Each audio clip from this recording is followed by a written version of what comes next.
আল্লাহকে একবার ডাক দিয়ে বলেন আল্লাহ, আর জোরে বলেন আল্লাহ।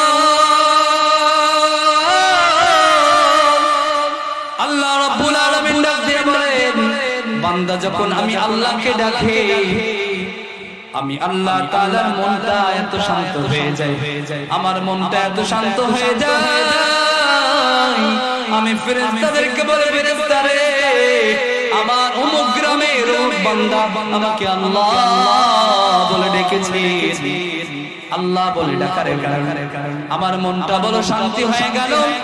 ও ফেরেশতারে, দেখ তার আমলনামায় কোনো গুনাহ আছে কিনা। যখন দেখা হবে আপনার আমার আমলনামায় গুনাহ পরিপূর্ণ, আল্লাহ তাআলা ডাক দিয়ে বলবেন, বান্দা আমাকে আল্লাহ বলে যে তুই ডাক দিলি, আমি আল্লাহর হৃদয় ঠান্ডা হয়ে গেল। এই ঠান্ডা হওয়ার কারণে আমি আল্লাহ তোর পিছনের গুনাহগুলো মাফ করে দিলাম। এর জন্য সকলে বলি আল্লাহ, আরো যদি বলি আল্লাহ। আপনি আমি আল্লাহকে ভালোবাসি না বলেন, আরো জোরে বলেন আল্লাহ।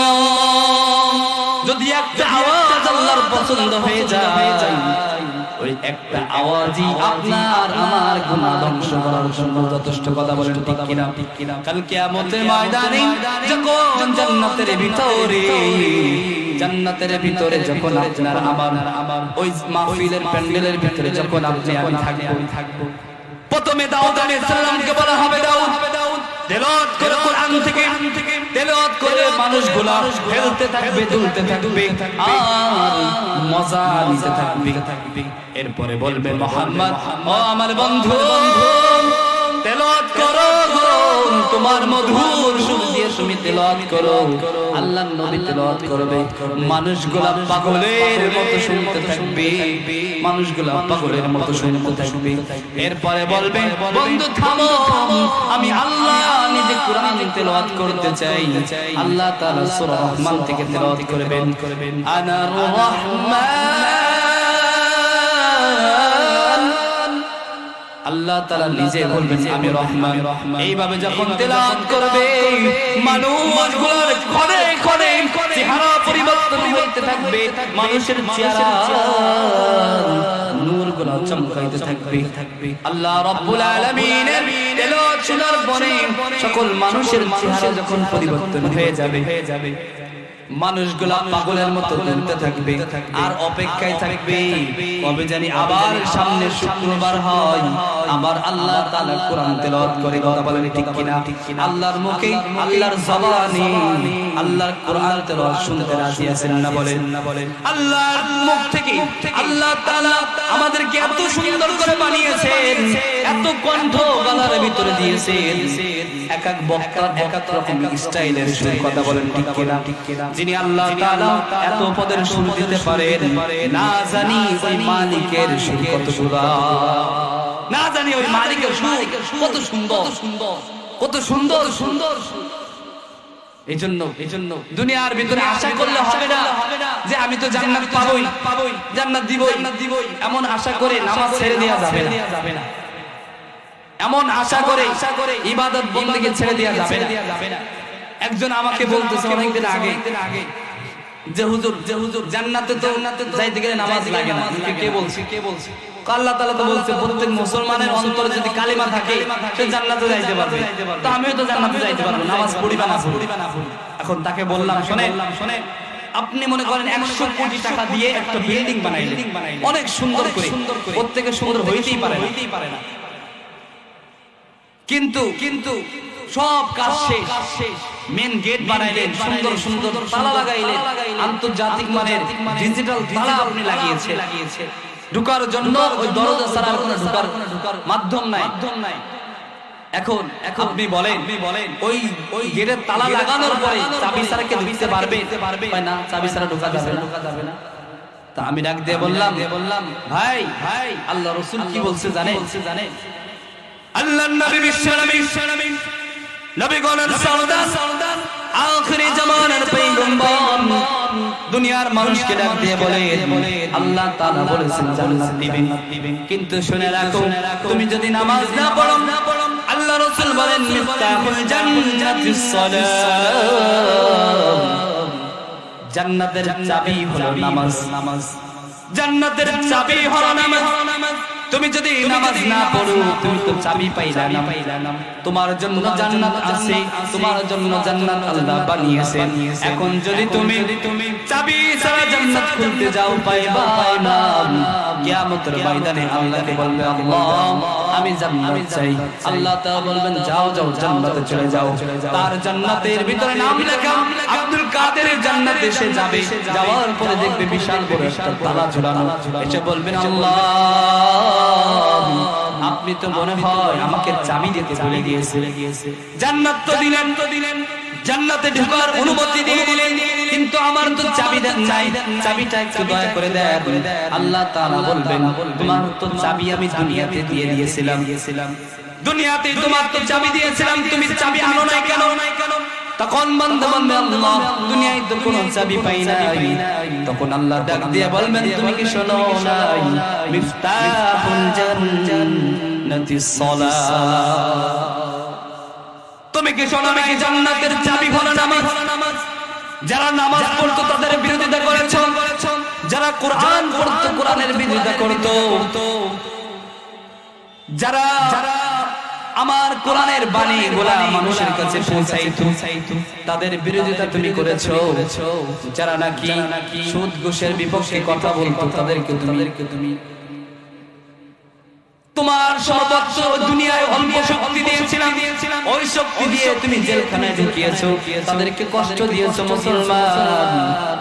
এজন্য তাকে জান্নাতে আর যাওয়া হবে না। এজন্য জান্নাতে যাইতে হলে আপনাকে আমাকে দুনিয়া থেকে চাবি নিয়ে যাইতে হবে। জান্নাত খোলার জন্য চাবি নিয়ে যাইতে হবে।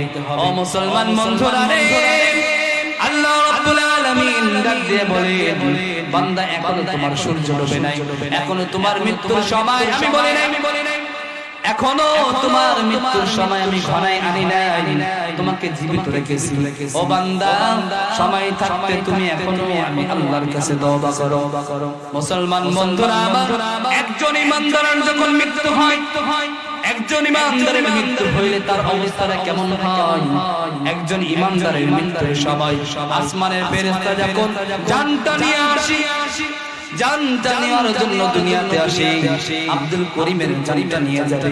সে বড় ইমানদার, সে বড় ভালো, সে বড় নামাজি, সে বড় ভদ্র, সে বড় আল্লাহওয়ালা। তার জানটা যখন কবজ করার জন্য দুনিয়ার ভিতরে আসে, জানটা যখন নিয়ে প্রথম আসমানের ভিতরে চলে যায়, প্রথম আসমানের ফেরেশতারা দিয়ে বলেন ভাই আজরাইল কি এমন ঘেরান তুমি মাখলা, কি এমন আতর তুমি লাগাইলা যার কারণে তোমার শরীর থেকে সুঘ্রাণ পাইতেছে, তোমার শরীর থেকে আতরের লেবানে ঘেরান আসতেছে। কি এমন আতর তুমি লাগাইলা? নাকি তুমি তোমার কাছে কি যেন দেখা যায়, তা থেকে এত সুন্দর ঘেরান কেন আসতেছে? তখন বলতেছেন ওই যে বংকুরি গ্রামের আব্দুস সাত্তার মারা গেছে, সে বড় ভালো ছিল, সে বড় নামাজি ছিল, সে বড় ইমানদার ছিল, সে বড় মুমিন ছিল, সে মানুষের জন্য ভালোটা চাইতো, খারাপটা চাইতো না, মানুষের ক্ষতি করতো না, মানুষের হক বুঝিয়ে দিত, সুদ খাইতো না, ঘুষ খাইতো না। যার কারণে আল্লাহ তাআলা তার সম্মানটা বাড়িয়ে দিয়েছেন। কথা বলেন ঠিক কিনা?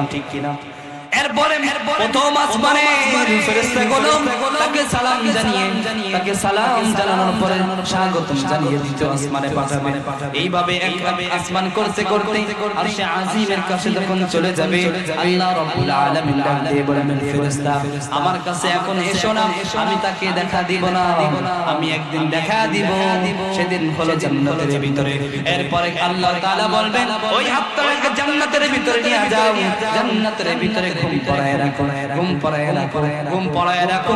যখন নাকি হযরত ইসরাফিল আলাইহিস সালাম ফুঁক দিবে, কতদিন যেরকম একজন কোণে বর বাসর রাত্রে সুখে শান্তিতে ঘুমায়, আর কোনো টেনশন থাকে না, আমার বান্দাকে ওইভাবে হুর গিলমান চারিপাশ দিয়ে ঘিরে তাকে ঘুম পড়ায় রাখো।